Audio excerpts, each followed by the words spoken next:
বিজয়ীরা ভিন্ন কাজ করেন না, একই কাজ তারা ভিন্নভাবে করেন।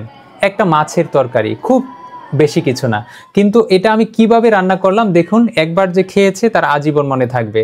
এবং বাচ্চারা এতটা খুশি, সাধারণত বোর্ডিং ম্যানেজমেন্টে বা বিভিন্ন প্রতিষ্ঠান থেকে যখন বাচ্চার অভিভাবকরা আসেন, এই খাবার নিয়ে বিভিন্ন কমপ্লেন থাকে। কেন?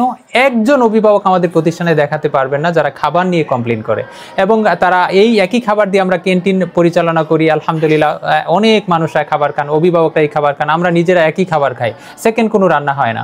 আপনি দেখেন এই মাছটা যে আমি রান্না করলাম, একটা মাছ আরেকটা মাছের সাথে লাগালাগি হবে না, ভাঙচুর হবে না।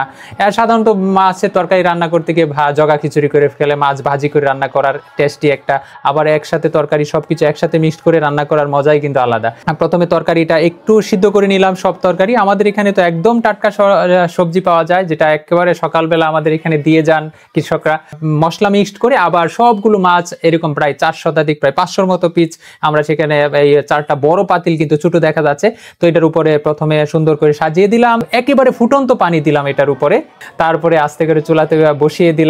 তারপরে বসানোর পরে জালটা চতুর্দিকে যেন ঠিকঠাক মতো জলে, 2 সাইডে দড়ি হালকা জাকুনি দিয়েছি, তারপরে আরেকটা বড় ঢাকনা দিয়ে আমরা গুঁড়ে দিয়েছি যাতে উপরে ভাপ দিয়ে খুব সিদ্ধ হয়। এই যে হয়ে গেল, আমরা উপরে কিছু সস পাতা দিয়ে নামিয়ে নিলাম। আলহামদুলিল্লাহ, তরকারি হয়ে গেছে। মুখে দিয়ে টেস্ট দেখলাম, আলহামদুলিল্লাহ আলহামদুলিল্লাহ, ঠিক আছে। আমার বিশ্বাস যে মুখে দিয়েছে আজীবন মনে থাকবে তরকারিটা, ঠিক আছে। আর বাচ্চারা তো কতটা খুশি এখন দেখলেই বুঝতে পারবেন। দেখুন কি বলে, তাদের প্লেটের মধ্যে একটা করে পিস যাচ্ছে, খুব সুন্দর, তারা খুশি। এখন এটা যদি ভাঙচুর হতো তাহলে কিন্তু এতটা মজা হইতো না, ঠিক আছে।